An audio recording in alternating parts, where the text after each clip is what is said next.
dari total pelamar tadi, Bang. Iya, kira-kira Jadi beda wilayah, beda jumlah. Misalkan kalau kita di Bintuni, Iya. mungkin beberapa saat pengalaman saya itu tidak sebanyak dengan teman-teman yang di Fakfak Oke. atau di Sorong. Iya. Karena mungkin jumlah peminat itu lebih besar sesuai dengan jumlah penduduk di sana. Iya. Jadi memang banyak sekali. Nah, tetap kembali lagi untuk jumlah berapa yang lamar itu tidak bisa dipastikan karena kan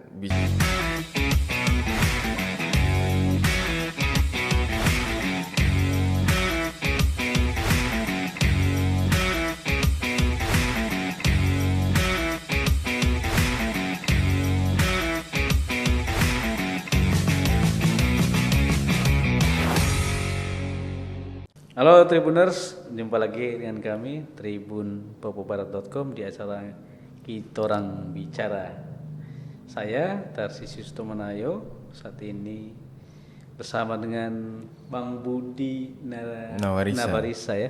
Ya. Nah ini anak Bintuni nih sebenarnya. Ya, betul. Anak Bintuni tapi sudah masih muda tapi sudah banyak pengalaman kerja di beberapa perusahaan multinasional ya. Iya, Pak. Iya. Sekarang ini saya ini ada yang saya lihat ada 4 ya. Nah sekarang ini di mana persisnya?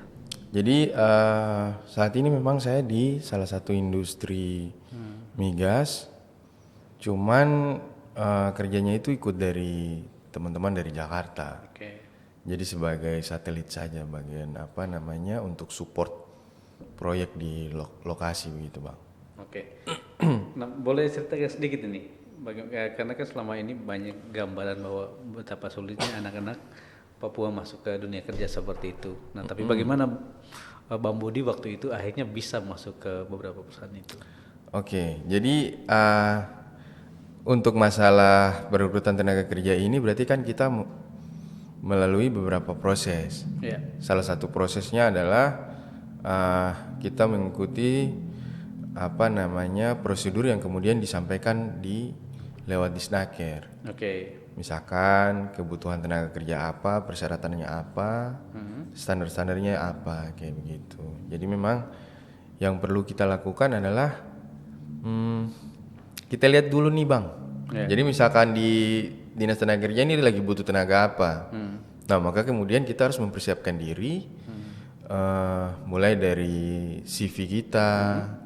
Kemudian mungkin ada basic dasar pengetahuan kita terkait dengan jurusan tersebut, baru kita melakukan pendaftaran. Oke. Kayak begitu, Bang. Tapi Bang Budi sendiri waktu ya pengalamannya sulit nggak untuk bisa masuk ke sana? Kalau bicara masalah sulit, sebenarnya tidak terlalu sulit, Bang. Yang penting bagaimana kita bisa melalui tahapan interview. Oke. Jadi interview itu bagaimana kan HRD masing-masing ini kan bisa lihat dari niat maupun tingkat kecakapan dari kandidat-kandidat tenaga kerja ini. Oke. Jadi saya pikir itu dasar-dasar yang mungkin menjadi pertimbangan besar untuk bisa bekerja di proyek tangguh. Nah, kalau untuk di dalam sendiri ini ada beberapa skill yang kemudian kita bisa masuk. Oke. Jadi ada beberapa skill tenaga kerja. Jadi itu juga pun ketika dari pihak perusahaan melakukan perekrutan tenaga kerja melalui dinas tenaga kerja, ada beberapa tenaga kerja yang kemudian sulit untuk didapat terkait dengan pekerjaan tenaga skill ini, manajerial. Akhirnya teman-teman karena sudah cari di wilayah Papua ini tidak ada, ya mereka ngambilnya dari luar. Oke. Nah, itu yang terjadi. Itu pengalaman saat Bang Budi masuk atau itu setelah menjadi bagian dari perusahaan itu? Bagian. Oh, setelah menjadi bagian. Kalau sebelum yang tadi masuk saja, bagaimana kita bisa istilahnya interview itu kita bisa maksimalkan itu dengan baik. Oke. Nah tadi disebutkan beberapa skill yang dibutuhkan di sana. Apa kira-kira? Ada unskill, ada ini tahapan skill yang di dalam itu ada unskill, semi skill, terus skill, manajerial. Nah, itu kurang lebih skill-skill yang dibutuhkan. Unskill ini contohnya kayak helper, Bang. Oke. Jadi dia apa namanya tidak Kalau butuh di skill. bahasa Indonesia kan apa itu kira-kira helper itu? Kalau yang dikenal sehari-hari. Helper ini istilahnya apa namanya kayak asisten begitu, Oke. asisten pembantu untuk pekerjaan-pekerjaan yang mungkin tidak terlalu butuhkan skill di situ. Oke. Kalau untuk semi skill ya apa namanya mulai bisa mungkin masuk di sisi administrasi, tapi dilihat dari tingkat kerjanya juga. Kalau memang tingkat kerjanya itu full dan itu berat, biasanya langsung dikategorikan skill, tergantung dari perusahaan masing-masing. Kategorikan tenaga kerja ini masuk skill atau semi skill. Oke. Nanti naik lagi itu yang level manajerial. Lalu manajer. Kalau level manajerial ini sudah masuk di posisi supervisor up, jadi supervisor ke atas itu sudah. Supervisor ya. Supervisor ke atas itu manajerial. Nah, kalau berdasarkan pengalaman Abang Budi nih, berapa banyak sih teman-teman anak-anak Papua yang bisa masuk ke perusahaan itu? Atau seberapa banyak peminat lah ketika melamar di sana? Jadi kalau untuk kita bicara masalah industri, Iya. ini kan saya pikir semua orang mau kerja di sana. Jadi teman-teman yang ada di wilayah industri, baik di Bintuni, saat ini sudah ada Fakfa, terus provinsi yang masuk wilayah industri misalkan Manokwari. Iya. Walaupun mungkin ada lain juga kayak Sorong dan lain-lain. Mungkin karena di sana apa namanya gajinya lumayan, Oke. ya lumayan baik, sehingga teman-teman semua pasti ingin ke sana. Berlomba-lomba ke sana ya. Berlomba-lomba ke sana. Nah itu saya pikir semua orang pasti mau kerja di sana. Yang memang ingin jadi karyawan begitu, beda dengan yang lain dong. Gitu bang. Nah, ketika banyak orang pingin ke sana, berlomba-lomba ke sana, pada akhirnya berapa banyak yang akhirnya masuk? Untuk masalah jumlah yang diterima itu sesuai dengan kebutuhan bang. Jadi misalkan dari perusahaan tertentu minta driver, ataupun mungkin dia minta scaffolding atau welder dan lain-lain.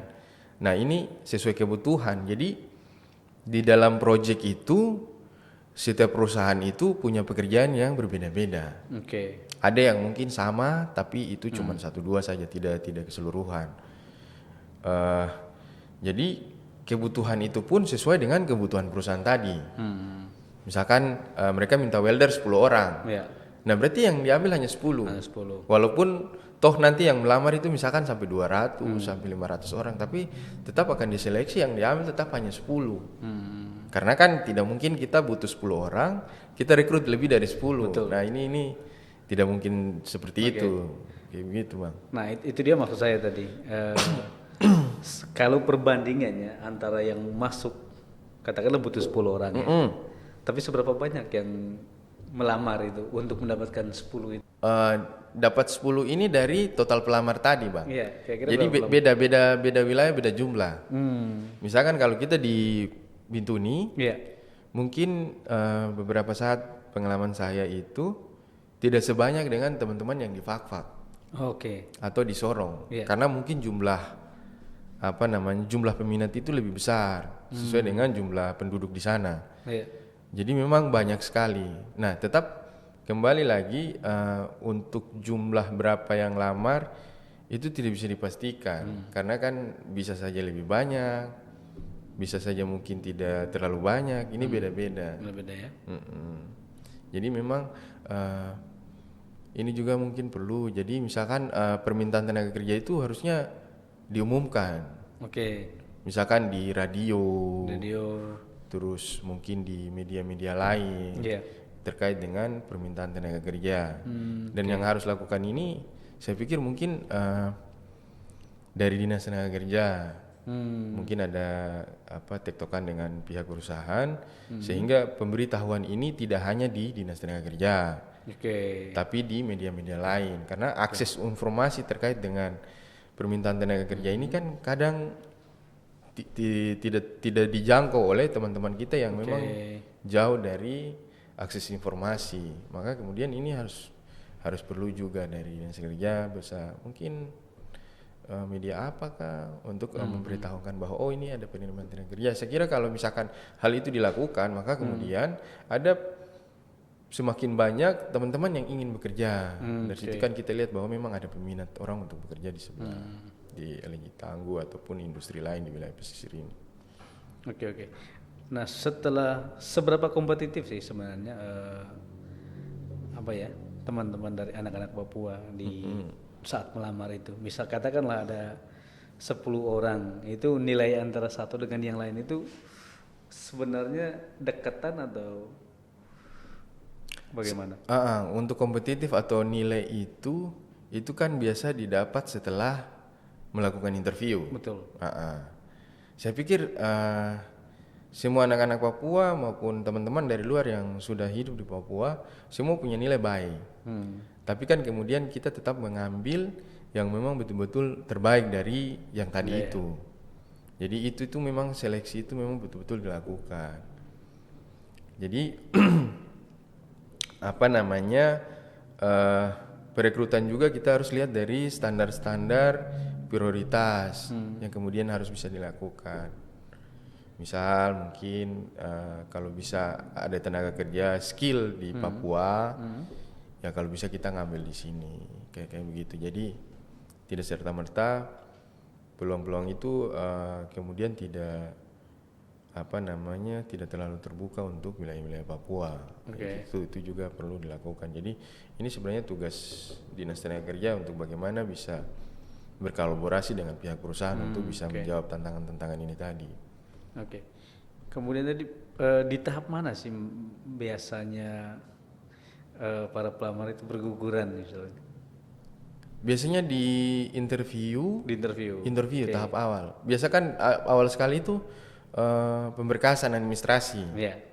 Nanti kan setelah pemberkasan administrasi itu, kalau misalkan teman-teman itu lulus dari administrasi, mereka masuk ke tahap selanjutnya, yaitu tahap interview. Interview yang dilakukan oleh HRD ke kandidat-kandidat tadi. Kalau misalkan mereka lolos dari tahapan interview, maka kemudian proses selanjutnya adalah HRD melakukan penjadwalan untuk teman-teman ini melakukan medical check up. Nah, biasanya ini bagi teman-teman yang ingin bekerja juga ini harus jaga kesehatan baik-baik. Ini yang sering kendala. Salah satu kendala yang sering terjadi adalah MCU, medical check up tadi. Karena ada standar-standar perusahaan yang memang harus nilai-nilai kesehatan itu memang harus sesuai dengan standar-standar tadi. Jadi kalau dia kurang sedikit harus follow up ataupun mungkin pemeriksaan lanjutan sampai memang sesuai dengan standar yang dibutuhkan. Tapi ada jenis-jenis penyakit yang kemudian itu ataupun jenis-jenis bawaan kesehatan yang memang tidak bisa bekerja. Misalkan mungkin salah satunya terkait mungkin penyakit dalam. Karena risikonya lebih besar kayak begitu. Jadi bukan berarti orang yang mungkin ada punya penyakit dalam tidak bisa bekerja, tidak. Siapapun boleh melamar pekerjaan, tapi kan nanti kembali lagi ada standar-standar yang memang harus dilewati. Kalau memang itu standarnya sesuai dengan kebutuhan, maka kemudian tidak menutup kemungkinan bahwa bisa menjadi karyawan. Nah tadi saya tertarik ketika bilang banyak yang di tahap interview sama medical check up. Kira-kira apa sih yang terjadi sampai banyak yang gugur di situ? Atau adakah cerita yang mungkin unik atau lucu di saat-saat itu? Jadi kalau gugur ini kan itu yang tadi saya bilang Bang, bahwa memang gugur itu ataupun tidak lolos seleksi itu hal yang wajar. Karena itu tadi memang kita sesuai dengan kebutuhan. Jadi misalkan kita butuh 10 orang. Tapi yang lamar misalkan 100. Berarti kan otomatis ada 90 orang yang nanti gugur. Nah, 90 orang yang gugur karena memang yang dibutuhkan cuma 10 ini. Betul.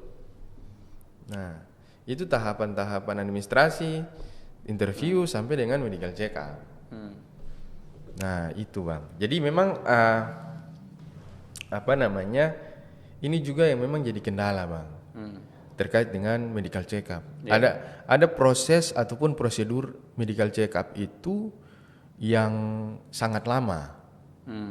Mungkin itu mungkin itu standar yang memang agak lama di sini. Kadang dari pihak rumah sakit mungkin ada peralatan yang belum memadai, ataupun mungkin ataupun misalkan mungkin ada kendala di peralatan kayak begitu, sehingga teman-teman ini misalkan mereka sudah lolos interview nih, masuk medical check up, terus kesehatannya kurang baik. Nah otomatis kan dia harus periksa lagi nih sampai harus sehat. Nah dia mau periksa lagi, ada kendala-kendala itu, mungkin alatnya istilahnya mungkin ada bermasalah, sehingga dia ini tidak bisa cepat untuk masuk bekerja. Sedangkan proyek ini harus butuh tenaga kerja secepatnya. Jadi dia tidak bisa istilahnya stop dulu, tunggu orang medical check up selesai baru bisa masuk bekerja. Tidak, dia akan terus jalan. Akan terus jalan. Dan itu proses-proses itu memang itu yang memang ada beberapa kendala, itu salah satunya itu medical check up itu. Prosesnya lama.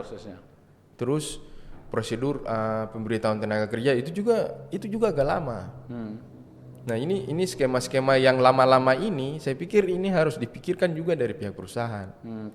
Jadi untuk menentukan terkait dengan jangka waktu perekrutan tenaga kerja ini kan biasanya dari pihak perusahaan ke pihak dinas tenaga kerja untuk skema waktunya. Misalkan pemberitahuannya berapa lama, habis pemberitahuannya terus pengumpulan berkas berapa lama, seleksi berkas berapa lama. Nah tahapan-tahapan ini tadi itu tuh bisa memakan waktu lama. Setelah itu masuk lagi ke tahapan selanjutnya, yaitu medical check up. Medical check up ini kalau misalkan orang itu dia langsung MCU sehat, bisa langsung bekerja. Tapi kalau misalkan dia masih ada yang harus diperiksa, maka kemudian dia harus follow up lagi. Nah teman-teman yang setelah lolos interview ini, masuk ke tahapan selanjutnya, yaitu tahapan medical check up ini, itu pun bisa gugur kalau misalkan dia tidak lolos MCU yang tadi saya bilang bahwa ada penyakit dalam.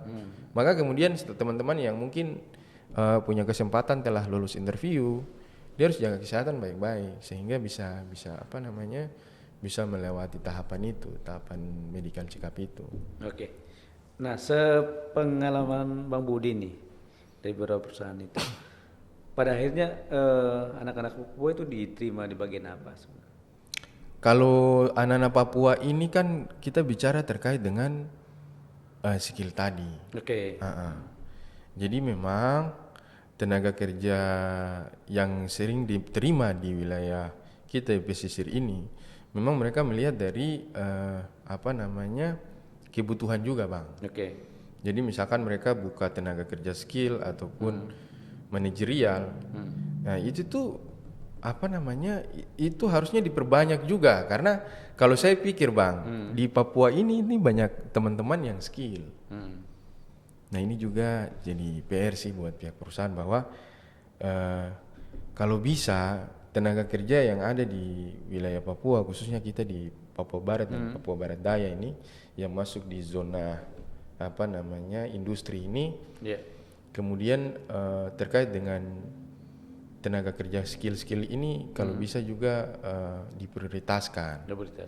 Artinya kan banyak anak-anak Papua yang bisa mulai dari skill sampai bahkan mungkin level manajerial. Jadi sehingga tidak ada kecemburuan sosial antara tenaga kerja lokal dengan tenaga kerja nasional. Terus kemudian juga ini yang paling terpenting adalah upgrade skill untuk tenaga lokal Papua itu sebenarnya harus ditingkatkan. Jadi mungkin levelnya tadi unskill, bagaimana kasih training mereka sehingga mereka mengerti terkait dengan jenis pekerjaan, terus disiplin ilmunya, sehingga nanti kontrak selanjutnya itu di-upgrade menjadi skill. Karena untuk menjawab tantangan dari perusahaan itu tadi. Kan ya contohnya, salah satu contoh LNG Tangguh ataupun BP ini kan target 70-30. Ataupun bisa 80-20. 70-30 itu bagaimana maksudnya? Presentasi jumlah tenaga kerja 70 dari Papua, mungkin 70 banyak ya, kali ya dari wilayah Papua, 30 ini mungkin wilayah nasional. Bahkan mungkin ditargetkan itu kalau tidak salah di tahun 2000. Ini kan dia sudah sudah perpanjangan kontrak gitu, Bang. Jadi sampai dengan tahun 2055. Oh, 55 betul. Jadi 2055 ini otomatis berarti perpanjangan kontrak itu sudah ditambah lagi 20 tahun dari sekarang. Betul.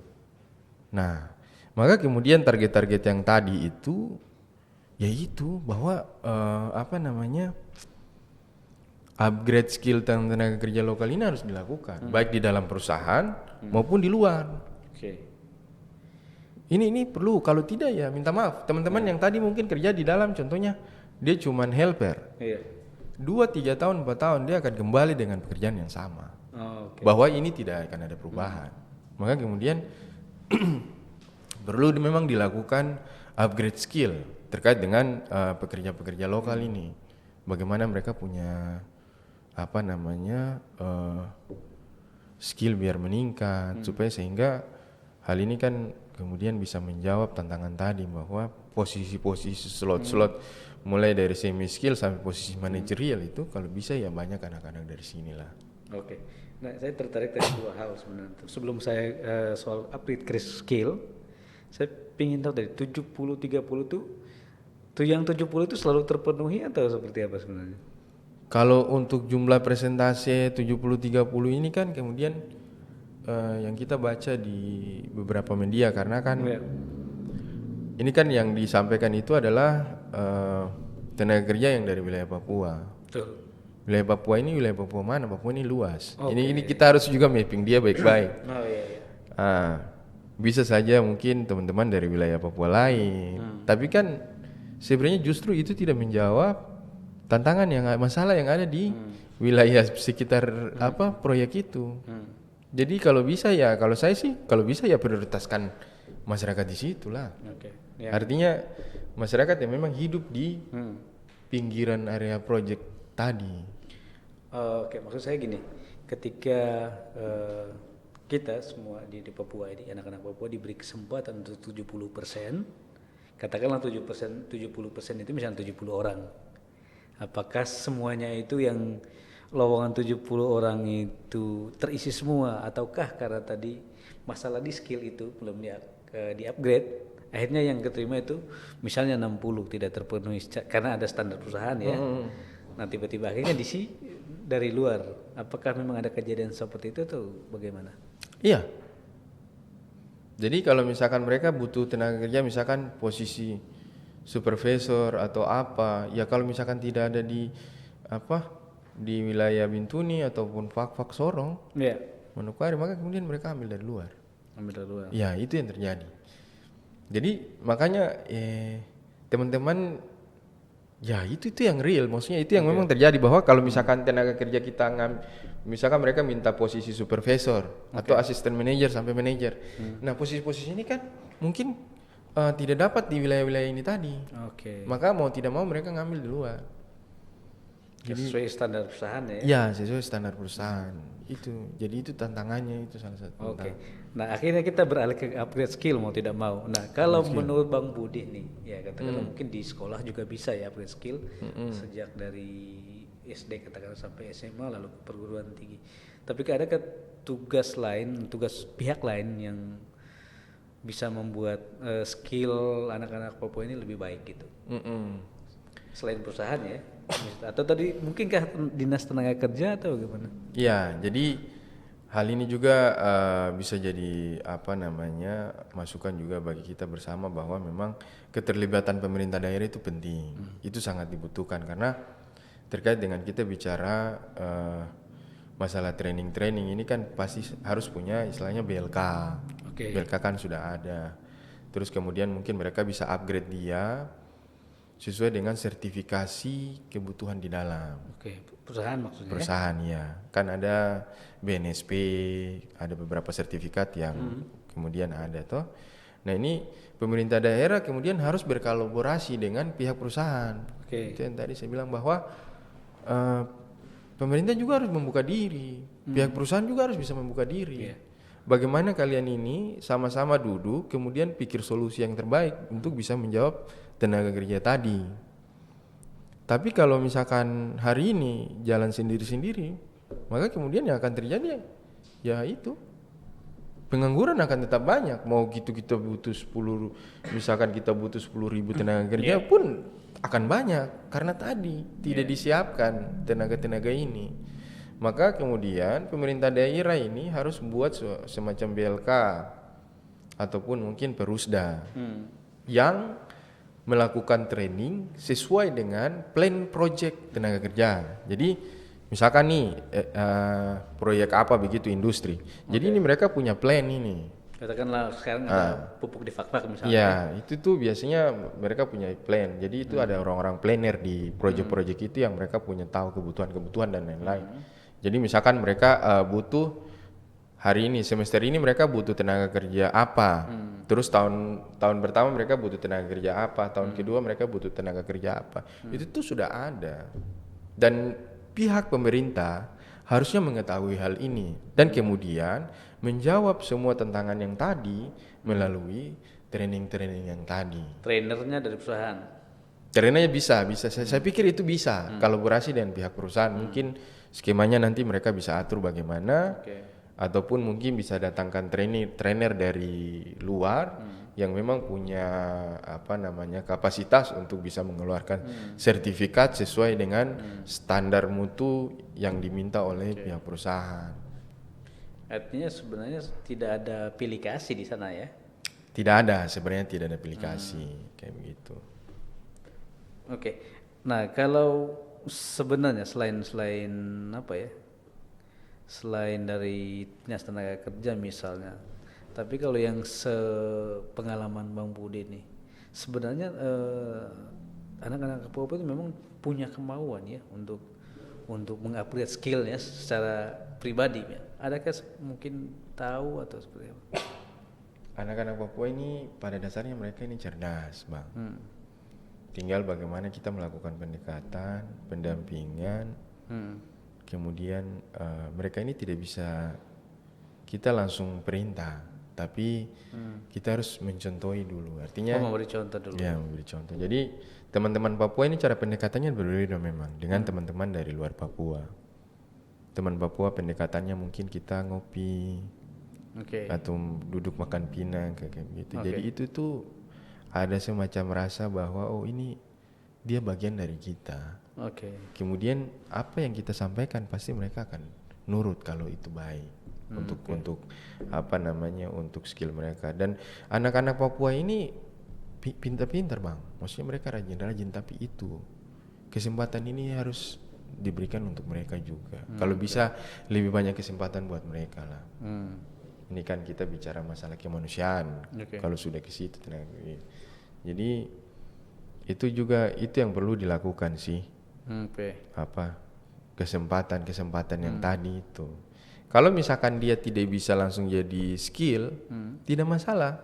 Sudah, misalkan ini ada supervisor apa, karena dia belum bisa sampai di sana, maka kemudian posisi dia ini kan bisa kita sandingkan dia sebagai asisten supervisor, untuk dia belajar dari supervisor tadi. Nanti misalkan sudah 1 tahun, anak ini sudah bisa, kemudian dia ganti yang posisi yang tadi itu, supervisor yang tadi itu proses yang kemudian mungkin harus dilakukan.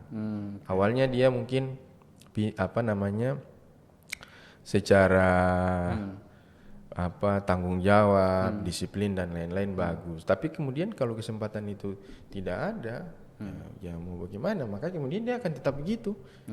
Selesai proyek, kemudian ada proyek baru lagi, dia akan masuk dengan posisi yang sama. Kan ini kita jadinya istilahnya kurang bijak lah dalam menerapkan proses-proses yang tadi. Gitu sih, Bang. Kurang bijak menerapkan proses yang tadi maksudnya gimana? Proses-proses yang tadi untuk upgrade skill. Itu kan kita harus juga lihat tuh dari sisi prioritas itu kan harus dilihat juga, Bang. Jadi ada orang misalkan ada anak Papua, bapak mama Papua ya, kalau dia bagus ya kita prioritaskan dia. Karena ya itulah memang itu tujuan perusahaan itu sebenarnya itu. Nah, itu sudah terjadi. Sudah dibuka atau bagaimana? Kalau terjadi dan tidaknya mungkin ada beberapa saja. Tapi mungkin perlu lebih banyak. Lebih banyak lagi untuk bagaimana untuk pemberian kesempatan buat anak-anak Papua ini. Supaya sehingga mereka juga bisa lebih banyak berkontribusi untuk pihak perusahaan, karena ini untuk Kita bicara masalah untuk PAD daerah juga kan bisa meningkat dari gaji-gaji tadi karena mereka pasti kembali ke daerah. Artinya sebenarnya kesempatan juga selebar-lebarnya kesempatan, tapi juga harus diiringi dengan upgrade skill tadi ya. Iya. Artinya kalaupun kesempatan banyak, kalau skillnya belum, artinya sebenarnya ini bukan hanya peringatan untuk anak-anak putra, tapi semua yang semua pelamar itu sebenarnya ya. Betul. Oke. Nah, kalau boleh tahu sebenarnya ini kan orang selama ini banyak yang wah kami hanya bagian remah-remah gitu kan. Nah, karena masalah itu tadi, kemudian juga kalau kita lihat ini kan ada laporan bahwa BPS kalau tidak salah Papua Barat itu termasuk masuk 10 besar pengangguran terbanyak. Nah, terus ke persentase. Nah, itu apa sih sebenarnya kalau dari pengalaman Bang Budi misalnya sebagai perekrut tenaga kerja, apa sebenarnya masalahnya? Masalah pengangguran ini sebenarnya itu tadi Bang. Untuk bisa menjawab angka pengangguran tadi, maka kemudian kesempatan dari wilayah-wilayah industri yang ada di wilayah wilayah Papua tadi ataupun wilayah itu, ini kesempatan ini harus betul-betul dibuka. Dibuka sebanyak-banyaknya untuk masyarakat di pesisir ataupun wilayah industri ini bisa dapat bekerja. Nah, kembali lagi bahwa ini kan kalau kita bicara masalah tenaga kerja ini kan kalau di industri pasti banyak Bang. Istilahnya ya banyak bisa diakomodir lah. Mungkin berapa persen dari total pengangguran itu bisa diakomodir untuk bekerja di dalam. Misalnya untuk tenaga kerja. Maksudnya di bidang apa misalnya bikin industri? Kan banyak bidang Bang. Di dalam proyek itu kan ada bidang catering. Catering itu ada turunannya lagi. Nah di situ, jadi ada juga bagian-bagian teknis, itu kan banyak. Maka kemudian kalau untuk bisa menjawab angka pengangguran tadi, ya pemerintah harus siapkan ini. Kembali lagi, pemerintah harus siapkan tenaga kerja ini. Training itu harus dilakukan sesuai dengan kebutuhan proyek. Jadi teman-teman dari proyek juga sudah punya data dari dinas tenaga kerja. Misal ini dinas dari proyek. Ini kita punya plan 5 tahun ke depan ini akan butuh tenaga-tenaga ini. Langsung dari pihak pemerintah ini sudah siapkan. Setelah teman-teman ini selesai, jadi kan dia sudah tahu tahun pertama dia butuh apa, tahun kedua dia butuh apa. Itu langsung tinggal disodorkan saja. Itu pasti diakomodir. Terus masalah tenaga kerja ini juga kan kita bicara masalah tidak di industri, tapi juga ada di luar-luar toh. Mungkin dengan UMKM, koperasi-koperasi, pengembangan unit-unit usaha masyarakat ini juga sebenarnya harus ditingkatkan. Jadi kita kalau bicara terkait dengan masalah pengangguran ini kan sangat luas Bang. Jadi kalau khusus kita bicara terkait dengan saudara-saudara kita orang Papua ini memang harus ada pendampingan. Misalkan kita bikin koperasi, ya kita harus dampingi dulu. Dampingi ini bagaimana cara pengelolaannya. Sampai kemudian sudah bisa mandiri, ya sudah bisa jalan sendiri. Tidak bisa juga serta-merta kita langsung memberikan bantuan, itu mungkin agak sulit untuk bagaimana bisa mencapai kestabilan koperasi itu. Maka kemudian memang harus ada pendampingan khusus. Jadi itu mungkin proses-proses yang bisa menjawab tantangan masalah tenaga kerja baik di industri, di pemerintah mungkin lewat koperasi, UMKM masyarakat mandiri ini. Nah itu harus ditingkatkan. Apalagi kan semakin hari ini kan jumlah pengangguran pasti semakin banyak karena angka kelulusan ini semakin meningkat. Dan ini memang harus dituntut kita harus kreatif, betul-betul harus bisa mandiri gitu Bang. Selain ini ya, selain dari karyawan ya. Iya. Itu kan hanya bagian lain. Iya. Nah tadi kita sempat ngobrol-ngobrol soal dinas tenaga kerja ya. Nah sejauh pengalaman Bang Budi nih, seberapa aktifkah antara perusahaan dan dinas tenaga kerja untuk koordinasi, misalnya seperti yang tadi Bang Budi bilang, katakanlah perusahaan kami butuh 10 orang untuk bagian ini. Seberapa intens komunikasi antara dua pihak itu sebenarnya? Kalau dinas tenaga kerja dengan pihak perusahaan ini sangat intens. Iya. Karena perizinan dan lain-lain ini kan lewat dinas tenaga kerja, perekrutan pun lewat dinas tenaga kerja. Jadi memang itu intens. Cuman memang ada solusi-solusi yang memang perlu dilakukan oleh dua belah pihak ini. Tidak, kalau secara komunikasi hubungan apa namanya kebutuhan dan lain-lain ini saya pikir sangat baik. Karena kan kebutuhan tenaga kerja mereka harus lewat dinas tenaga kerja. Terus dinas tenaga kerja membantu dari sisi administrasi. Mungkin kita melakukan dari pihak perusahaan melakukan pelaporan tenaga kerja. Itu kan harus lewat dinas tenaga kerja. Sampai dengan tahapan misalkan sudah jadi karyawan, kita juga harus lapor tenaga kerja yang sudah jadi karyawan itu ke dinas tenaga kerja. Jadi kalau untuk secara administratif itu hubungannya baik, Pak. Cuman mungkin itu yang tadi kita bicara masalah bagaimana bisa menyediakan tenaga-tenaga sesuai ini yang mungkin masih kurang. Model pelatihannya kah atau apa? Sertifikasinya. Lebih tepatnya mungkin sertifikasi. Jadi ada sertifikasi yang memang sesuai dengan standar permintaan dari pihak perusahaan. Tidak bisa kita misalkan sertifikasinya tidak sesuai, walaupun itu trainingnya sama, belum tentu diterima karena memang standar dari pihak perusahaan ini berbeda-beda. Maka kemudian itu yang saya bilang bahwa pihak pemerintah dan pihak perusahaan ini harus berkolaborasi dalam hal ini. Dalam hal training ataupun untuk penyedia tenaga kerja sesuai dengan kebutuhan project. Jadi mereka dua ini harus memang bagaimana ini. Kalian dari pihak perusahaan ini butuh apa? Standarnya apa? Ini pihak pemerintah harus tahu. Jadi menyediakan tenaga kerja itu tidak kemudian menyediakan tenaga kerja yang memang tidak sesuai dengan standar-standar perusahaan tadi. Ini nanti mubazir, orang training akhirnya masuk ke dalam pekerjaan tidak sesuai dengan permintaan. Walaupun ini misalkan dia masuk skill, misalkan dia di welder, posisinya skill, tapi masuk jadi helper. Karena itu tadi standar-standar apa namanya sertifikasi ini tidak sesuai, belum sesuai dengan standar perusahaan. Nah itu yang jadi kendala. Jadi kesimpulannya adalah tenaga kerja itu akan masuk sesuai dengan posisinya mungkin apabila dia mempunyai sertifikat ini sesuai dengan standar pihak perusahaan atau standar perusahaan. Itu baru bisa diakomodir.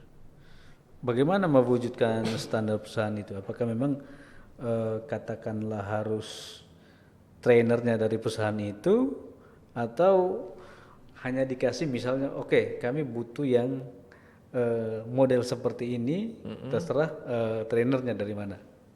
Kalau terkait dengan masalah trainer ini, saya pikir mungkin bisa dari pihak pemerintah, mungkin lewat dinas tenaga kerja berkolaborasi dengan pihak perusahaan untuk apa namanya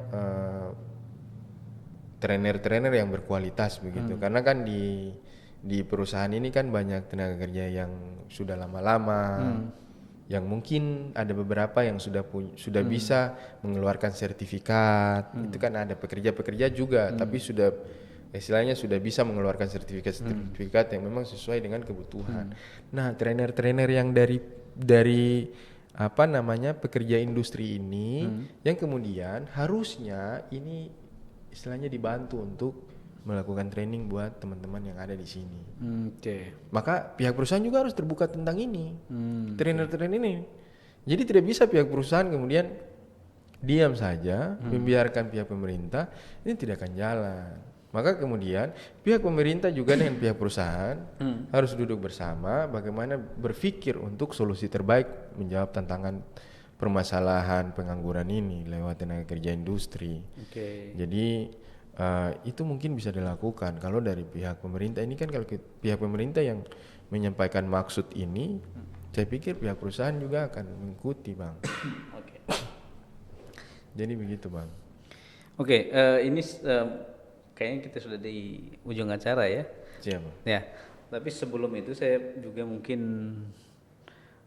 closing statement lah dari Bang Budi, baik itu mengenai tadi mungkin soal upgrade skill dari diri sendiri maupun dari pihak lain, katakanlah yang tadi misalnya dari perusahaan atau dari dinas tenaga kerja. Nah, kira-kira boleh disampaikan? Ya, artinya bahwa kesimpulannya kita memulai dari diri kita sendiri, Bang. Oke. Bagaimana kita bisa mengupgrade skill kita apabila punya kesempatan yang dikerjakan semaksimal mungkin. Kesempatan apa saja kalau bisa kita kerjakan dengan maksimal, ya dimaksimalkan mungkin, sehingga hasilnya baik. Jadi kemudian dalam hal ini juga pihak perusahaan maupun pihak pemerintah harus berkolaborasi dalam menjawab tantangan tenaga kerja lewat training-training sesuai dengan sertifikasi yang dibutuhkan oleh pihak perusahaan. Di sisi lain juga pihak pemerintah mungkin bisa mengembangkan UMKM masyarakat ataupun koperasi-koperasi badan usaha masyarakat ini sehingga bisa menjawab tantangan-tantangan pengangguran yang ada di wilayah pemerintah. Jadi mungkin itu sih, Bang. Oke, baik. Baik, terima kasih. Ya, Bang sama-sama, Budi. Bang. Nah, itu dia Tribuners, perbincangan kita dengan Bang Budi tadi sudah banyak masukan, terutama untuk mereka yang masih mencari kerja dan berusaha melamar kerja. Ya tadi pertama itu upgrade skill dan lamar sesuai skill ya pekerjaan. Kemudian juga ada saran untuk pemerintah, terutama dinas tenaga kerja, supaya membuat pelatihan atau training sesuai kebutuhan perusahaan dan juga terutama berkolaborasi dengan perusahaan supaya menyediakan tenaga kerja yang tepat sasaran. Betul, sebenarnya ya, betul, seperti Bang. itu. Baik, Tribuners, itu dia. Semoga kita bisa bertemu lagi di acara Kita Orang Bicara berikutnya di tribunpapuabarat.com. Terima kasih Bang Ya, Budi, sehat sama-sama, selalu. Pak. Semoga Siap, apa yang makasih. kita bicarakan berguna untuk Amin. anak-anak muda sekarang. Baik, Terima Pak. kasih banyak. Baik, Pak.